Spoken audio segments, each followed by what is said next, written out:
I'm plant-based chef Leslie Durso, and most protein powders on the market have a lot of gunk and junk in them. They've got sweeteners, artificial sweeteners, emulsifiers, all sorts of stuff that you don't really need. So I'm gonna show you my easy peasy recipe for making your own homemade protein powder, which is just a few simple ingredients and a blender. You don't even actually need the blender. You could use a coffee grinder or an herb grinder, or even a really good food processor, whatever you've got.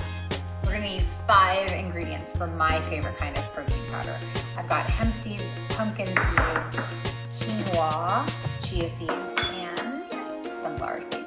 So we've got a half a cup of hemp hearts, half a cup of pumpkin seeds, half a cup of quinoa.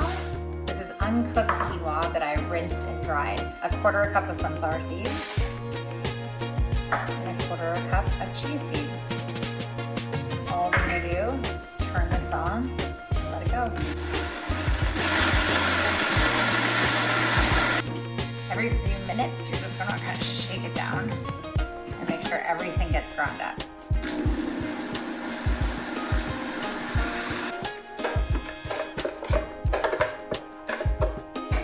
Easy peasy. You've got your own homemade vegan protein powder. You can put it in smoothies. You can then flavor this with garlic and onions and make a little sprinkle topping for your food.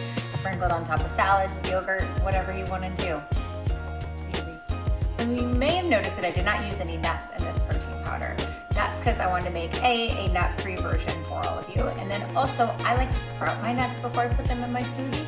And so I'll take a glass of water at night, put my nuts in it. I'll do like a handful of almonds, a handful of walnuts, maybe some cashews if I want a creamier smoothie. And then I let it sit overnight. The next morning, drain them, throw them in the blender with some of my protein powder and all of my fruits that I want in my smoothie for the day, and blend away, and